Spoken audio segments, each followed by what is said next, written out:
بسم الله الرحمن الرحيم. الحمد لله الذي جعل الحج من أعظم الشعائر، وأودع فيه من معالم التقوى ما يحيي به الضمائر ويفتح عيون أهل البصائر. سبحانه وعد المقبولين بالثواب والبشائر. أحمده سبحانه وتعالى بما هو له أهل من الحمد وأثني عليه، وأستغفره من جميع الذنوب وأتوب إليه، وأشهد أن لا إله إلا الله وحده لا شريك له، شهادة يهتز لأجلها قلب المؤمن خوفا ووجلا وإيمانا وهيبة بالله. وأشهد أن سيدنا ونبينا محمدا عبده ورسوله وصفيه من خلقه وخليله، القائد الأعلى لألوية النصر للمسلمين. اللهم صل وسلم وبارك وأنعم على عبدك ونبيك محمد وعلى آله وصحبه أجمعين. أما بعد، فيا أيها الإخوة المؤمنون، أحييكم بتحية ملؤها المحبة والصفاء، أحييكم بتحية ممزوجة بالمودة والإخاء، أحييكم بتحية أسأل الله أن نزف بها إلى أبواب الجنة. تحيتهم يوم يلقونه سلام، فالسلام عليكم ورحمة الله وبركاته. وهنيئا لكل من وفقه الله سبحانه وتعالى في أن يطأ بقدمه هذه العراس الطاهرة، عله تقع قدمه على قدم أحد من أولئك الأسلاف الصالحين من أنبياء الله ورسله أو من صحابة رسول الله صلى الله عليه وسلم، وكأنه يبحث عن معنى القدوة في أعماله وتصرفاته وأفعاله. أيها الإخوة، هاجر إبراهيم عليه السلام إلى هذه البقاع الطاهرة، وأعلنها أنه لم يذهب إلا لهداية الله. إني ذاهب إلى ربي سيهدين. كانت أمنيته أن يتزود من هذه البقاع وهذه الأراضي الطاهرة وهذه العراس، أن يجني الهداية وأن يكون من أولئك الذين هداهم الله. ولذلك الله سبحانه وتعالى يقول لرسوله محمد صلى الله عليه وسلم: فبهداه مقتدي. هذه الهداية التي هديتهم إليها اقتدي بهم. وعليه فأتباعه عليه أفضل الصلاة والسلام ينبغي أن يقتفوا أثره في تتبع مواضع الهداية. من أين يأخذون هدايتهم في مثل هذه البقاع وهذه الشعائر العظيمة، مع أن كل واحد منا يدعو ربه بهذه الهداية في كل يوم في كل ركعة: اهدنا صراط المستقيم. وتدعو الله سبحانه وتعالى بأن يهديك وتلح وتلج وتكرر: اهدنا الصراط المستقيم. وهذه في الصفحة الأولى من القرآن، كما أنه في كل ركعة عندما تأتي وتقرأ القرآن: اهدنا الصراط المستقيم، يا الله دلني على هذه الهداية. والجواب مرة في الصفحة الثانية: ذلك الكتاب لا ريب فيه هذه الهداية التي تسأل عنها. اهدنا الصراط المستقيم، ذلك الكتاب لا ريب فيه هدى للمتقين. هذه الهداية التي جعلها الله سبحانه وتعالى في هذا القرآن هدى ورحمة، فيه هداية لهذه الإنسانية ولهذه البشرية. وقد أخبرنا من هذه الهدايات صنيع إبراهيم عليه السلام، فإن إبراهيم عليه السلام من رأى وتتبع أفعاله في هذا البلد العظيم يدرك ماذا يتزود، ما هذا الزاد الذي ينبغي أن يتزود منه في هذه الأيام. قال في دعائين مختلفين: اجعل هذا بلدا آمنا، وقال اجعل هذا البلد آمنا.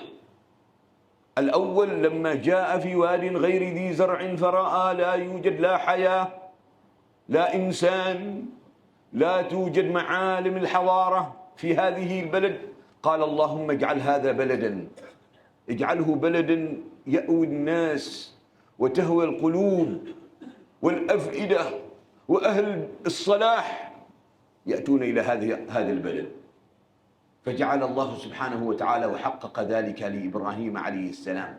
ثم جاء مرة أخرى بعد سنين وسنين ودعا دعاء آخر فيه تأكيد للدعاء السابق: اللهم اجعل هذا البلد.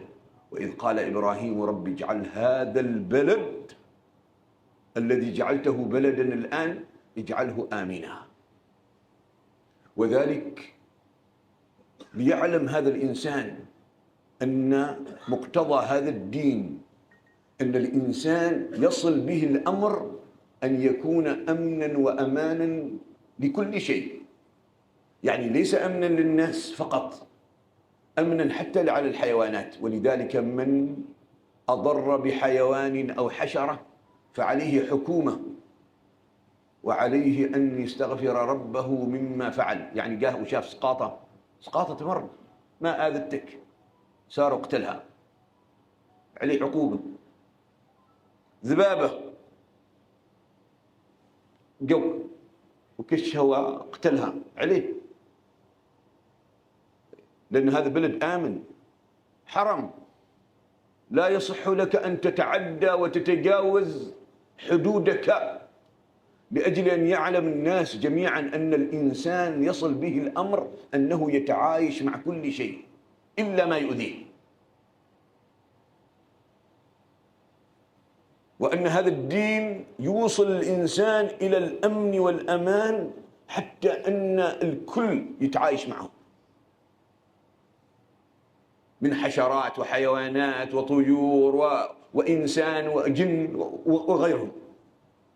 فلذلك دعا إبراهيم عليه السلام، وهذا من أول الهدايات الأدعية التي كان يدعو بها إبراهيم عليه السلام في هذا المكان. ثم لم ينس نفسه: واجنبني أنا أول واحد. دعا لنفسه لأنه لا يأمن مكر الله إلا قوم خاسرون. وكل واحد ينبغي أن يدعو وأن لا ينسى نفسه أن في هذه الأيام من أعظم الهدايات أن يلج لسانك ويترطب لسانك بأن تدعو لنفسك أن يهديك الله. ومن هذه الهدايات هذه الأدعية التي سوف تسمعونها. من قلب القرآن من أوله إلى آخره سيجد أن إبراهيم عليه السلام يدعو يدعو يدعو في كل مقام ومكان يذكره الله سبحانه وتعالى تتجلى هداية الله في إبراهيم بأن يبعث للإنسانية معنى الدعاء والتوسل واللجوء والضراعة لله سبحانه وتعالى. وقد تكلمت في أكثر من موضع عن أن الله عز وجل أمر نبيه بأن يتبع منهج إبراهيم، وقال حتى لو أردت ظننت نفسك أنك محسن في الدين ما ينفعك إلا إذا كنت متبع طريقة إبراهيم. ومن أحسن دينا ممن أسلم وجهه لله وهو محسن واتبع ملة إبراهيم. حتى لو كان يريد يجاهد وجاهدوا في الله حق جهاده هو اجتباكم وما جعل عليكم في الدين من حرج لكن على طريقة ملة إبراهيم ليس على الطريقة التي تناسبها جماعتك أو ما يملي عليك هواك. ولهذا قال قل إنني هداني ربي إلى صراط مستقيم دينا قيما ملة إبراهيم ثم أوحينا إليك أن اتبع ملة إبراهيم ومن بحث عن منهجية وملة أخرى فهو سفيه ومن يرغب عن ملة إبراهيم إلا من سفه نفسه. هذه الطريقة التي كان عليها إبراهيم عليه السلام. هناك كلام طويل لكن اليوم أتكلم عن موضوع الدعاء الذي كان يأتي به إبراهيم عليه السلام، يعني في مثل هذه المحافل، هذه الأماكن، هذه البقاع، هذه الأراضي، هذه الأماكن المقدسة ينبغي أن لا يفوت الفرصة في الدعاء. دعا إبراهيم عليه السلام عن البلد، عن نفسه، عن آبه، عن عائلته، عن ذريته، عن من سيأتي ويعقبه من الأجيال، عن الأمة،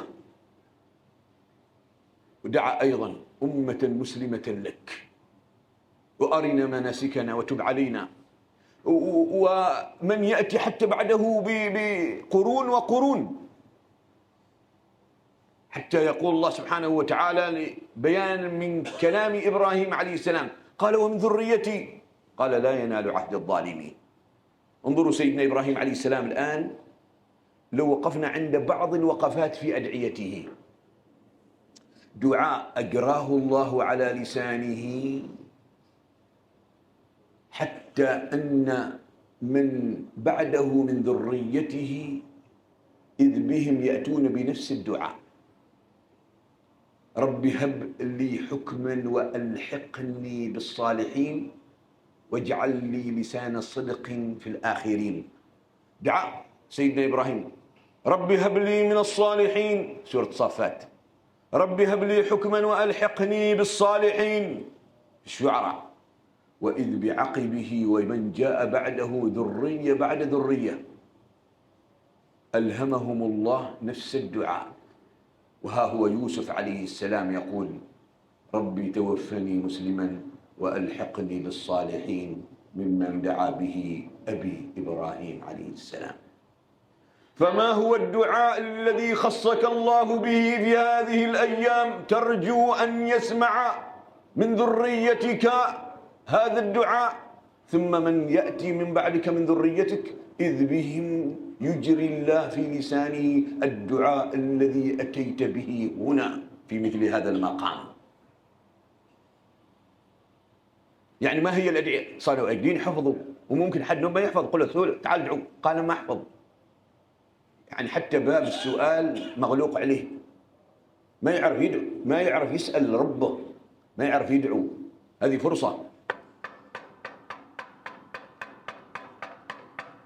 ببابك يا ذا الطول لا زلت واقفا ألازم قرع الباب، ما مسني مل وكيف يمل العبد من باب سيد، ولا عار في عبد بذاك ولا ذل، وحاشاك عن طردي عن الباب دون ما بلوغ المنى حاشا لجودك يعتل. طرق باب الله، كم مرة طرقت باب الله بكلام أجراه الله على لسانك وفتح لك باب السؤال قبل باب الإجابة. يعني تخير هذه الأدعية، جلس بجانب في زاوية في مكان وارفع الضراعات إلى الله، ويلهمك الله سبحانه وتعالى من الأدعية والأذكار والأوراد، نعم الوارد في السنة الثابت وما جاء في كتاب الله أولى وأفضل وأحسن، لكن هل فتح الله لك باب السؤال حتى يأتي من يسمع من دعائك ولو لم تكن متعلما، ما لا دكتور لا بروفيسور لا ماجستير لا ثانوية عامة، ما دارس، أعرابي جاء وإذ به أراد الله عز وجل أن يخبرهم أن هذا الذي لم يكن متعلما رفع دعاء سمعه العلماء، حتى أن من جاء من بعده ونظم ذلكم الدعاء من أعرابي ما متعلم، لكنه علمه الله كيف يخاطب الله، كيف يخاطب الله عز وجل، كيف يدعو الله عز وجل، كيف يسأل ويدعو ربه. الله علمه، فإذا به سهل عليه كيف يخاطب ربه ويدعو ربه. إبراهيم عليه السلام دعا لنفسه: فلا تنس نفسك في أن تجني أكبر كم من الهداية. يعني مرات لقطة من اللقطات التي ستمر عليها وقد مررت عليها أيضا هنا في هذه الأيام، هي في الحقيقة من باب ومن يعظم شعائر الله فإنها من تقوى القلوب. كل لقطة لم تكن عبثا، وإنما لأجل أن تزداد بصيرة وهداية لله سبحانه وتعالى، خشوعا، هداية، إيمانا، علما. هذه الزيادات المهمة التي يهتم بها المؤمن هذه الأيام. السوق موجود، تستطيع تزيد يوميا، تشتري سواق، ممكن يزيد، يتزوج، يسوي، يتعلم من الشهادات. لكن من الزيادات المهمة التي ينبغي أن تتفطن لها: زدناهم هدى، الهداية. تدعو ربك أن يهديك مهما وصلت، فإن أنبياء الله يطلبون الهداية ويواصلون ويستمرون إلى آخر لحظة: اللهم اهديني، يا الله اهدني واهدي بي. وهذه من أعظم المسائل اللي يطلبها الإنسان، وسيجدها أول وحدة إذا تحققت. لأن هنا يقول الحمد لله رب العالمين في كل ركعة، اهدنا الصراط المستقيم. وفي الآخرة يقول: وقالوا الحمد لله الذي هدانا لهذا وما كنا لنهتدي لولا أن هدانا الله. هذا في الآخرة. هنا في الدنيا هدينا بالطلب. إذا تحقق هذا الأمر سيحمدون الله مرة أخرى ويقولون: تحققت هذه الهداية التي هدانا الله بها. زيادة هدى، زيادة إيمان، زيادة خشوع، ويزيدهم خشوعا. وقل رب زدني علما، تزداد قرب إلى الله سبحانه وتعالى. إبراهيم عليه السلام الذي جعله الله سبحانه وتعالى إماما للبشرية في كيفية التوجه إلى الله، خاصة في هذه البقاع. اجنبني وبني أن نعبد الأصنام، وقد يكون الهوى صنما وضعه ماثلا بين يديه وهو لا يشعر به، هوى أو الدنيا أو أي شيء صنما أمامه لكنه لم يتفطن. فالله عز وجل يعلمنا بأن أنبياء الله يرشدوننا إلى هذا الأمر. إن حاول أن يكون كل عملك لله عز وجل، إياك والشهرة والسمعة والمنزلة، الأشر، البطر، عن يقولوا قالوا عن الحاج أبدا. فهي علاقة بينك وبين الله في كل الأعمال التي تقوم بها في هذه البقاع. رب إنهن أضللن كثيرا من الناس. هذه صورة واحدة من عبادة غير الله عز وجل، وهو نموذج ومثال، وقد يكون خفيا. ثم يدعو أيضا لنفسه بصالح الدنيا والآخرة كما في سورة البقرة، وأنه أيضا دعا: ربي هب لي من الصالحين ذرية. ودعا ربه بأدعية كثيرة فيما يتعلق بالدنيا: وأمن وأمان واستقرار ورزق من الثمرات، وكذلك أن يمكن له: رب هب لي حكما وألحقني بالصالحين. ثم ودعا لنفسه في الآخرة، الدنيا والآخرة، ولذلك من جاء بعده كان منهم من يقول ربنا آتنا في الدنيا حسنة وفي الآخرة حسنة. وكان إبراهيم عليه السلام دعا لنفسه فيما يتعلق بثواب الدنيا وثواب الآخرة. كذلك دعا لوالديه حتى تبين له بعد ذلك وتبرأ ممن يستحق البراءة، إلا أنه دعا لوالديه بالمغفرة عندما رأى أن هناك من يستحق منهم المغفرة. ثم دعا أيضا لأسرته: رب اجعلني مقيم الصلاة ومن ذريتي ربنا وتقبل دعاء.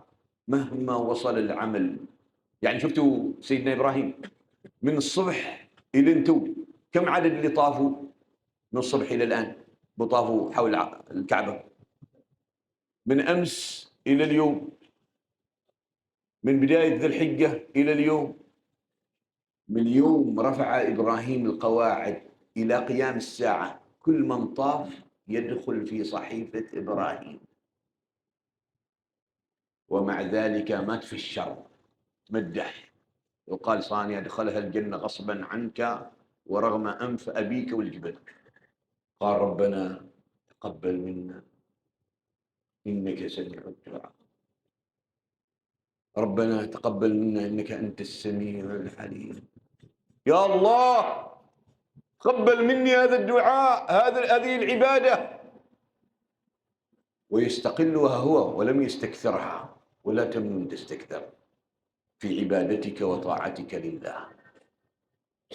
يعني انتم عدتوا حسبوا ما تواحي الى ما تخلصوا الحج من يوم ما بدا سيدنا ابراهيم لقيام الساعه كم بيطوفوا وهم يدخلون في صحيفته لانه دل على الخير وكان سببا له.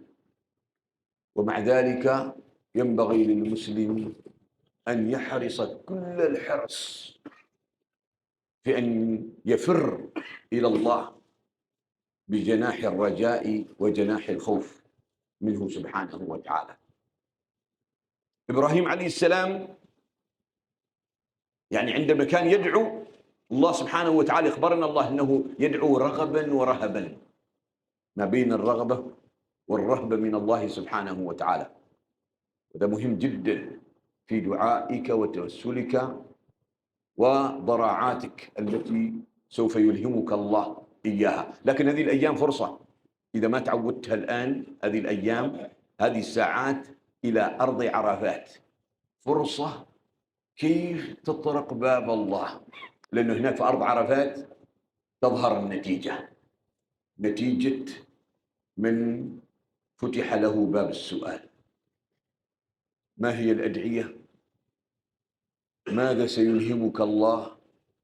يا ترى ما هي النفحة التي ستتعرض لها في تلك اللحظة؟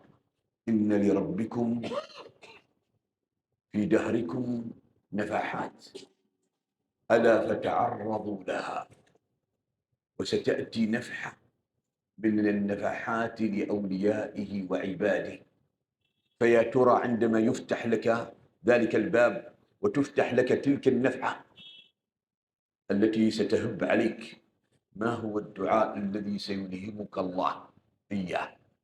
جهزوا، تأهبوا، حاولوا أن تمرنوا أنفسكم في كيفية الدعاء والتضرع إلى الله سبحانه وتعالى خلال هذه الأيام المباركة.